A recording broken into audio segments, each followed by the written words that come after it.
parece que vai chover. Então não tenha pressa agora, porque você não quer se molhar. Então fique tranquilo agora, participando da exposição da palavra de Deus. Se o Senhor nos abençoar com a chuva, isso será uma alegria, porque nos refrescará um pouco. Vamos ficar em pé, irmãos, queridos diáconos e diaconisas, muito obrigado pela assistência, Deus vos abençoe. Atos capítulo 7, versos 35 a 41. Meus irmãos, existe um sermão ou discurso de Estevão que de fato me impressiona. Esse é um daqueles textos bíblicos que me faz estudar cada um dos seus meandros constantemente. Realmente é um texto que me impressiona. E a parte do discurso de Estevão no Sinédrio, que eu quero ler para os irmãos, está a partir do verso 35. É a resposta que Deus deu a Estevão diante da acusação de que ele desprezava Moisés e a lei de Moisés.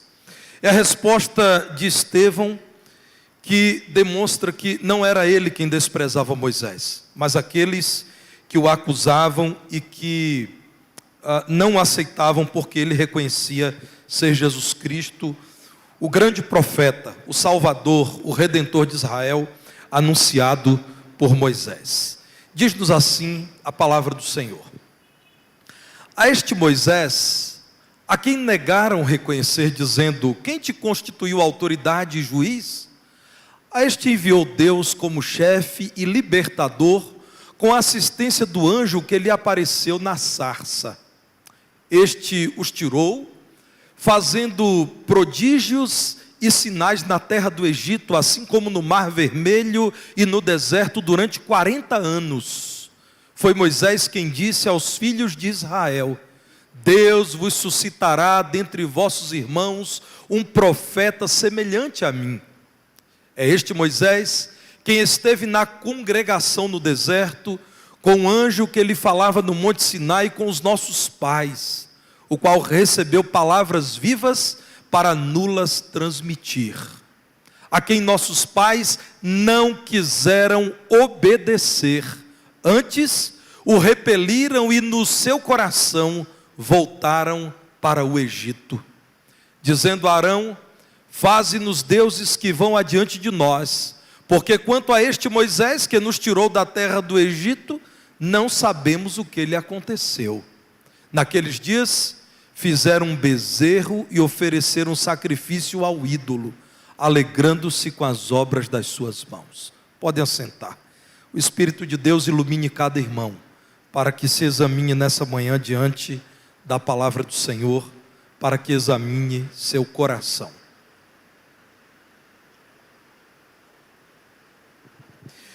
Meus irmãos, Estevão recorda quem era Moisés, especialmente dizendo que Moisés fora chamado por Deus para viver na presença de Deus. Estevão deixa o debate de cunho político e prioriza o Senhor ao dizer: se queremos falar de Moisés, precisamos falar de um homem que priorizou Deus.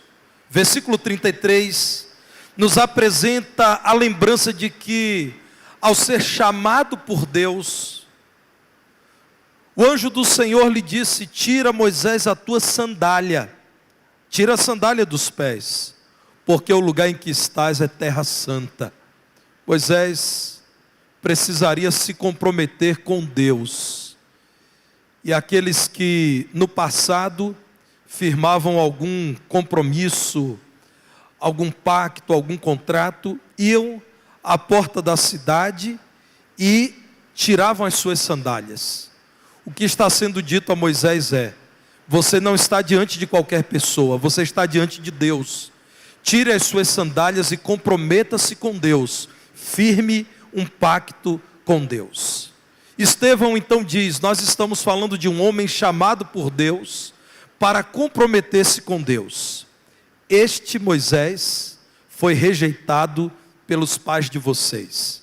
ele foi rejeitado como enviado de Deus, e a palavra relata que vocês desejaram voltar ao Egito e ter sobre si Faraó e não mais Moisés, e os pais de vocês rejeitaram a palavra de Moisés. Olhem para Atos 7,51, quando Estevão diz: vocês são homens de dura cerviz, incircuncisos de coração e de ouvidos, vós sempre resistis ao Espírito Santo, assim como fizeram vossos pais, também vós o fazeis.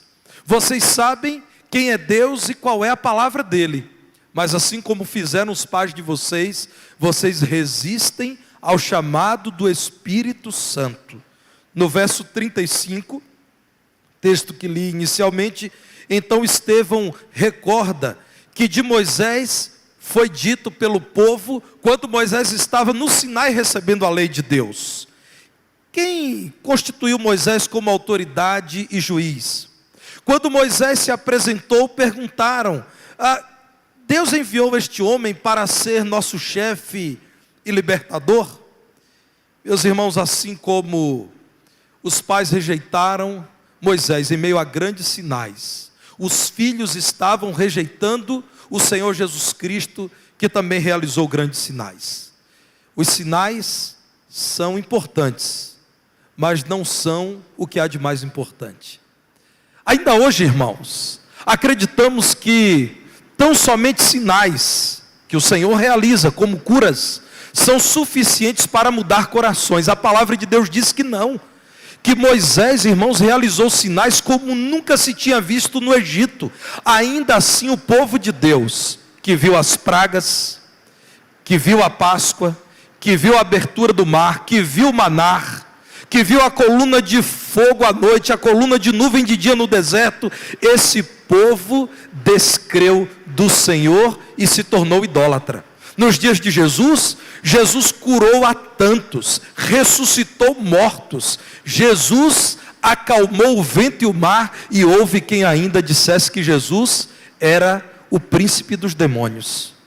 O que Estevão está dizendo é que estavam nos dias dele aqueles que o prenderam no sinédrio, acusando-o de quebrar a lei de Moisés, repetindo o que os pais fizeram. Verso 36, Moisés tirou vocês com prodígios e sinais da terra do Egito. E o que Jesus tem feito? Prodígios e sinais sem igual, inclusive por meio dos apóstolos. E vocês continuam resistindo ao que o Espírito Santo tem falado. Acusado de blasfemar contra Moisés, Estevão exaltou Moisés e disse: a rejeição a Moisés não vem de mim, porque eu reconheço aquele de quem Moisés disse: um dia será levantado um grande profeta que trará palavras vivas. A rejeição a Moisés vem de vocês, que rejeitam aquele de quem Moisés falou. A acusação sobre Estevão está em Atos capítulo 6, versos 11 e 14. Subornaram homens que mentiram, dizendo: nós temos ouvido esse Estevão proferir blasfêmias contra Moisés e contra Deus. No verso 14, temos ouvido dizer que esse Jesus o Nazareno destruirá este lugar e mudará os costumes que Moisés nos deu. Agora vejam, irmãos, como Estevão responde. Atos 7:37, foi Moisés quem disse aos filhos de Israel: Deus vos suscitará dentre vossos irmãos um profeta semelhante a mim.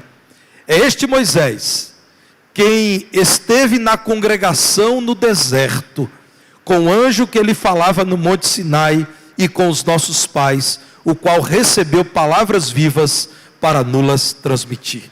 Então Estevão está dizendo: eu não blasfemo contra Moisés. Eu sei que Moisés disse que ele, Moisés, era apenas um tipo daquele que seria o resgatador de Israel, daquele que anunciaria palavras vivas como ninguém mais poderia fazer.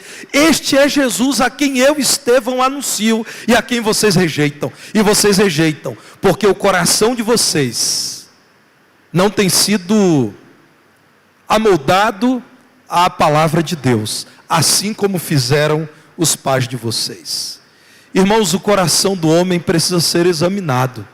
Engana-se quem acredita que já domou, já domesticou, já civilizou o seu coração. Olhem para o grupo apostólico que andou com Jesus por 3 anos. Irmãos, houve coração endurecido naquele grupo. Jesus escolheu 12 homens, trabalhou com esses 12 homens por tanto tempo, e depois de tanto tempo, o que havia no coração deles? Arrogância, orgulho, materialismo, egoísmo. Traíram Jesus, negaram o reino de Jesus, demonstraram desejar poder acima do amor a Deus. E aqui agora Estevão no verso 39 diz: vossos pais não obedeceram a Moisés, antes rejeitaram a Moisés, o repeliram, e no seu coração voltaram para o Egito. Para mim aqui está a declaração central do texto que lemos: no seu coração voltaram para o Egito, mesmo já estando fora do Egito. Caminhando para Canaã, irmãos, o coração do povo de Deus estava no Egito. A palavra de Deus foi dada para transformar o nosso viver. E nessa manhã a palavra de Deus nos chama a um exame do coração, para que não incorramos no mesmo erro de, caminhando para Canaã celestial, na verdade termos o coração voltado para o Egito, que é a velha vida do pecado, com um faraó tenebroso que é Satanás, de onde nós viemos. Examine nessa manhã diante do Senhor a qualidade da sua fé. Quão crente no Senhor Jesus Cristo você é. Examine o seu relacionamento com Deus. Quão perto do Senhor você tem andado. Examine, meu irmão, o seu casamento. Nesse momento você está tão comprometido com a sua esposa, que você crê inarredavelmente que nada é capaz de desfazer o seu compromisso com ela. Você, minha irmã, nesse momento, está tão comprometido diante de Deus com o seu esposo, a ponto de em seu coração ter decidido firmemente que nada te separará do seu esposo até a morte.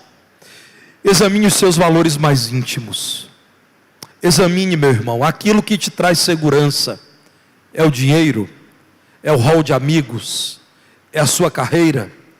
São suas habilidades? É a sua profissão? É a sua capacidade intelectual? Examine aquilo que você de fato deseja conquistar. Diante de Deus agora, quais são os sonhos que te movem? O que você de fato deseja alcançar daqui a 10, daqui a 15 anos? Seu coração é traiçoeiro. Olhe para Deuteronômio no capítulo 11, no verso 16, e confronte, examine o seu coração. Por meio de Moisés, o Senhor disse a Israel: guardai-vos, não suceda que o vosso coração se engane, e vos desvieis, e sirvais a outros deuses, e vos prostreis perante eles. Havia quem na congregação de Israel considerasse desnecessária essa palavra de Moisés. É claro que todos aqueles que saíram do Egito, é claro que os filhos de Abraão, é claro que aqueles que viram o poder de Deus retirando o seu povo das mãos de Faraó, é claro que ninguém se envolveria com idolatria. Meus irmãos, o Senhor disse: guardem o coração de vocês, porque se o coração de vocês não for examinado, e vocês se deixarem viver longe do Senhor, pode ser que em algum momento no coração de vocês haja espaço para idolatria. Olhem para Jeremias, no capítulo 17, verso 9, alertando de igual modo, dizendo que enganoso é o coração. Preste atenção no que diz a palavra de Deus. O seu coração, o seu íntimo, aquilo que há no seu espírito, lá no interior do seu viver, é enganoso. Mais do que todas as coisas, o seu coração não é bom, é desesperadamente corrupto. Quando você é regenerado por Cristo, por uma ação miraculosa do Espírito de Deus, seu coração é santificado. mas originalmente seu coração é desesperadamente corrupto. Quem o conhecerá? Examine, portanto, aquilo que há no seu coração nessa manhã e faça isso com sinceridade, com profundidade e com confiança na ação do Espírito de Deus. Trago 3 perguntas para os irmãos a partir da palavra de Deus. Se você deseja examinar seu coração nessa manhã, então pergunte a você mesmo se você está disposto a obedecer a Deus. Aquilo que nos é revelado e é a palavra de Deus, para você é suficiente, sem pestanejar, sem titubear, sem negociar. Você está sinceramente aberto a ler, meditar e obedecer a palavra de Deus, a Bíblia Sagrada? Você está disposto a obedecer a Deus, a ouvir a pregação que é fundamentada na palavra de Deus, mas para valer? A sua vida como é, quando é confrontada pela pregação do Evangelho? Você decide que imediatamente a sua vida terá que ser modificada para adequar-se à pregação da palavra de Deus? Uma segunda pergunta que eu te faço: você está disposto a abandonar pensamentos impuros? Caminhando para Canaã, seu coração está no Egito? Egito, irmãos, era o lugar da religiosidade cheia de licenças. Quase tudo era permitido, toda espécie de imundície. Você hoje, ao examinar o seu coração, encontrou saudades da velha vida? Sabe quando você para e pensa: eu sei que o que eu fiz foi errado, mas me trouxe tanto prazer. Você ainda tem saudade da vida longe de Cristo? Examine o seu coração. Pecados que não foram renunciados. Ainda há pecados que são tratados como pets, como animais de estimação. Você os acaricia e os alimenta todos os dias. Um homem japonês chamado Tsukiyama foi morar nos Estados Unidos em 1905. E havia muita dificuldade no Japão. E ele então resolveu que ganharia vida nos Estados Unidos e lá trabalharia. E ele, de origem budista, prometeu à sua mãe e ao seu pai que ele continuaria budista e continuaria odiando cristãos, como em sua família era comum odiar cristãos. Ao se despedir dos seus pais no Japão, Tsukiyama disse em 1905: papai e mamãe, eu prometo que eu vou ganhar muito dinheiro nos Estados Unidos, continuar sendo um fiel budista e continuar odiando aqueles terríveis cristãos. Tsukiyama passou 3 anos nos Estados Unidos e alguém lhe presenteou com uma Bíblia e ele não pôde resistir. Em meio às suas angústias interiores e lendo a palavra de Deus, se converteu no ano de 1908. E ele tinha muita dificuldade em arrumar tudo aquilo no seu interior, até que ele leu em Lucas 14, 26, que quem não deixa pai, mãe, irmãos e filhos e família por amor a Cristo não é digno dele. Lucas 14, 26. Não poderia ser discípulo de Jesus se ele não abandonasse o compromisso feito com os pais de continuar sendo fiel budista e odiar os terríveis cristãos. Tsukiyama, irmãos, retornou ao Japão em 1918, 10 anos depois da sua conversão e 13 anos depois de ter chegado aos Estados Unidos como missionário. E pregou o Evangelho e alcançou toda a sua família para Jesus Cristo. Ele é pouco conhecido, mas a sua história é impressionante. Tsukiyama precisou vencer as saudades da velha vida no Japão e no budismo. Precisou renunciar o pecado de colocar pai e mãe acima do Senhor Jesus Cristo. E você? Você, como crente em Jesus, nessa manhã, tem tido o seu coração ainda no Egito? Diz Estevão: os pais de vocês não quiseram obedecer a Deus, por isso no coração deles, eles já estavam no Egito. Quais são os pensamentos que você precisa abandonar nessa manhã? Terceira e última pergunta: seu coração está satisfeito em Deus? A palavra de Deus utiliza-se da expressão coração incircunciso, lembrando do pacto entre Deus e Israel, crianças circuncidadas ao 8º dia depois do nascimento, pertenciam ao Senhor. A pergunta é: o coração pertence ao Senhor ou está vivendo longe do Senhor, alimentando-se daquilo que satisfaz a si mesmo, ao coração mau, enganoso e desesperadamente corrupto, ao coração que foi influenciado pelos idólatras do Egito? O que Estevão está dizendo é: vocês que acreditam que são discípulos de Moisés, porque se apegam aos rituais, estão enganados. O ritual não muda o coração. Irmãos, nada mais maravilhoso do que nos reunirmos como igreja, mas participar do culto tão somente não muda o seu coração. Muda o seu coração receber a palavra que é pregada no culto. Muda o seu coração cantar com sinceridade a música do culto. Muda o seu coração orar com fé ao Senhor, a quem nós oramos durante o culto. Vejam o que nos diz Deuteronômio capítulo 10, verso 16. Voltando a Moisés, que pacientemente repete a lei ao povo de Deus, em Deuteronômio 10, 16 ele diz: circuncidai, pois, o vosso coração, e não mais endureçais a vossa cerviz. Vocês querem uma marca? Seja a marca do coração, que no interior haja compromisso com Deus. Não pensem vocês que a circuncisão do corpo resolve o problema de vocês. Tem uma coluna cervical, uma cerviz não endurecida. Dobrem-se diante do Senhor. Isso me faz lembrar Filipenses capítulo 3, a partir do verso 3, quando o apóstolo Paulo dramaticamente nos diz assim, Filipenses 3:3: porque nós é que somos a circuncisão, nós que adoramos a Deus no Espírito, e nos gloriamos em Cristo Jesus e não confiamos na carne. Bem que eu poderia confiar também na carne. Se qualquer outro pensa que pode confiar na carne, eu ainda mais.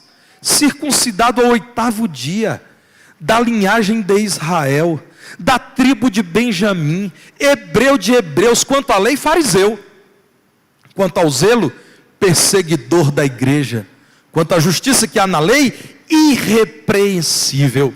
Mas o que para mim era lucro, isto considerei perda por causa de Cristo.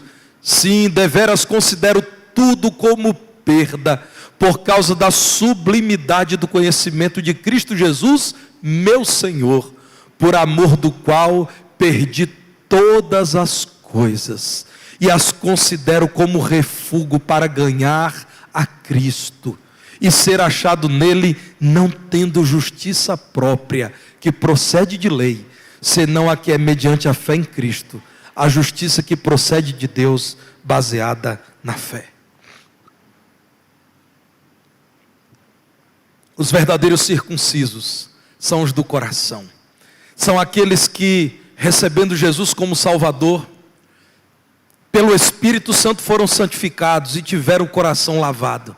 Diz Paulo: irmão, se eu fosse me gloriar na circuncisão da carne, eu estaria resolvido, mas isso não me trouxe paz. Eu fui circuncidado como descendente de judeu ao 8º dia. Mas isso hoje nenhum valor tem, porque não foi a circuncisão da carne, mas a do Espírito operada pela conversão a Cristo, que me transformou numa nova criatura. O que eu quero agora é Cristo Jesus e nada mais. A pergunta que eu faço a você é: seu coração está satisfeito em Deus? Em Atos 7, no verso 40, Estevão então caminha dizendo que aquele povo, porque não estava satisfeito em Deus, o povo que saiu do Egito, quando Moisés estava no alto do Monte Sinai, recebendo a lei do Senhor, foi capaz esse povo de dizer: onde está Moisés? Ele sumiu. Nós não sabemos o que aconteceu a Moisés. Verso 41, Arão, vamos fazer o seguinte, vamos agora produzir um líder para nós, um Deus, um bezerro. E para mim, irmãos, a mais triste declaração do verso 41 é quando a palavra de Deus diz que não apenas eles desprezaram Moisés, não apenas pediram para fabricar um ídolo, como diz que eles se alegraram com o que fizeram. Irmãos, onde estava a conversão do coração desse povo? Que coração tenebroso! Eles foram capazes de se alegrar. O que se espera de um convertido é: nós pedimos para fazer esse bezerro, mas agora que fizemos, enquanto o Espírito Santo nos confronta, nós nos arrependemos, nós nos envergonhamos do que fizemos. Irmãos, a palavra de Deus diz que um coração não examinado é capaz não apenas de celebrar um ídolo, como alegrar-se com a festa do ídolo. É capaz de fabricar e de continuar cultuando, de continuar festejando aquele ídolo. Quais são os ídolos do seu coração? Seu coração está satisfeito em Deus ou seu coração se satisfaz nele mesmo? Cuidado. Queira Deus que o seu coração se satisfaça na presença dele. Volta e meia alguém diz para mim: pastor, eu lido com um pecado e eu não queria isso. O que eu posso fazer? É algo maior do que eu já nasci assim. É algo que me toma, eu não tenho o que fazer. Por que seria pecado?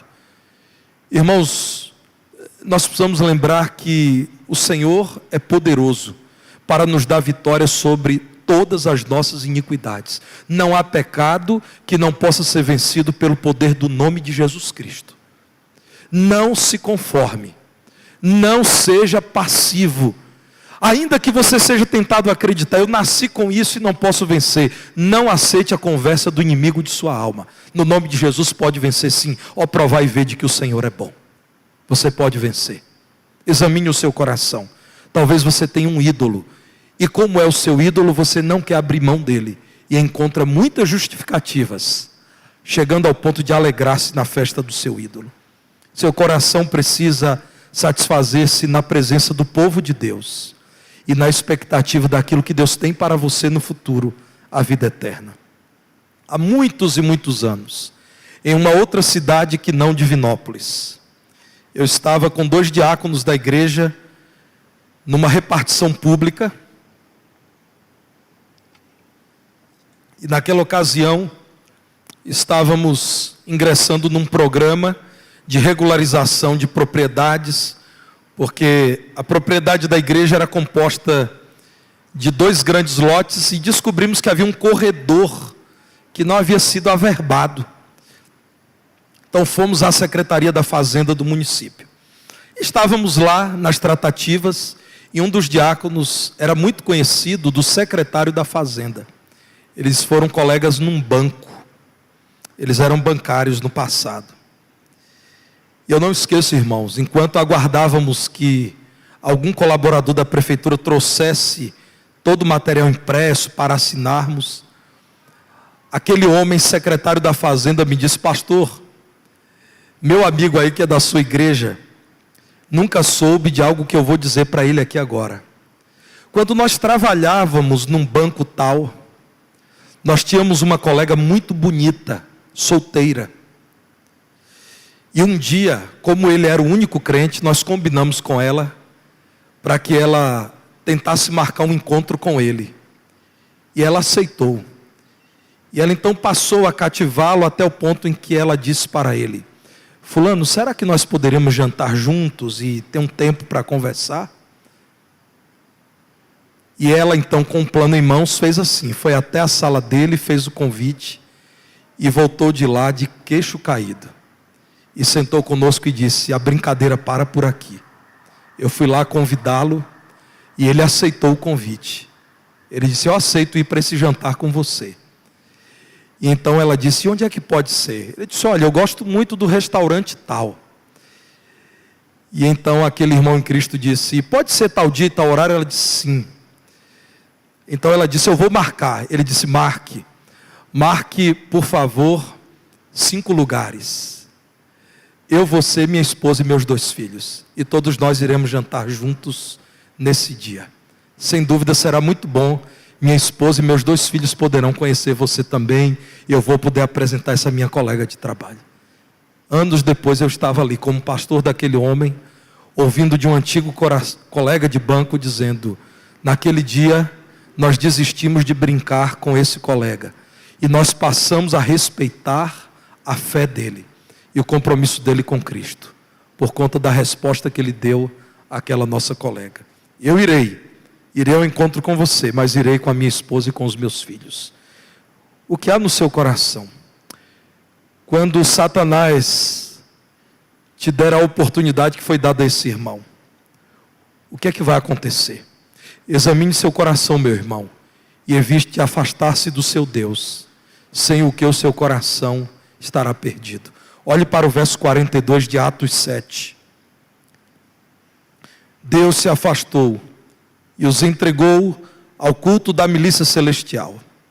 Deus se afastou daquele povo.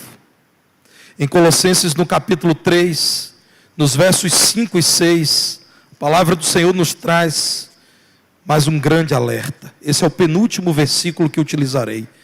Colossenses 3, 5 e 6. Faze, pois, morrer a vossa natureza terrena. É matar, irmãos. É eliminar. É declarar guerra à prostituição, à impureza, à paixão lasciva, ao desejo maligno e à avareza, que é a idolatria. Por estas coisas é que vem a ira de Deus sobre os filhos da desobediência. A reprovação de Deus a um coração desobediente.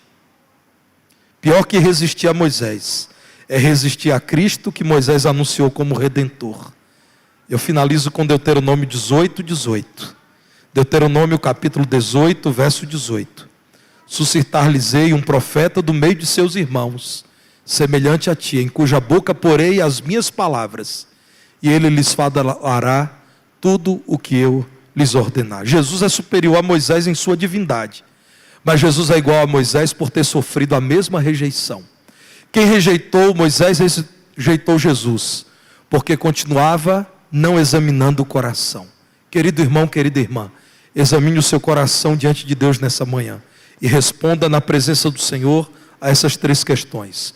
Você está disposto a obedecer a Deus? Você está disposto a abandonar pensamentos impuros? Seu coração já está satisfeito em Deus? Vamos orar. Graças te rendemos, Senhor, pela santa reunião desta manhã. Teu nome sendo glorificado, tua palavra sendo proclamada, teu povo sendo alimentado, a tua glória sendo compartilhada conosco. Louvado seja o teu santo e bendito nome. Ó Deus, pedimos-te que nos ajude a sair daqui nessa manhã com os bons efeitos, as boas consequências da tua palavra exposta a todos nós. Oramos ao Senhor suplicando que nos dê poder para um exame profundo, um exame sincero do coração. Livra-nos de um coração que não se satisfaz no Senhor. Torna-nos aquele povo que obedece ao Senhor e vive na presença do Senhor. Oramos em nome de Jesus, pedindo-te que o amor de Deus, o Pai, a graça salvadora de Jesus, o seu Filho amado, as consolações e a comunhão do Santo Espírito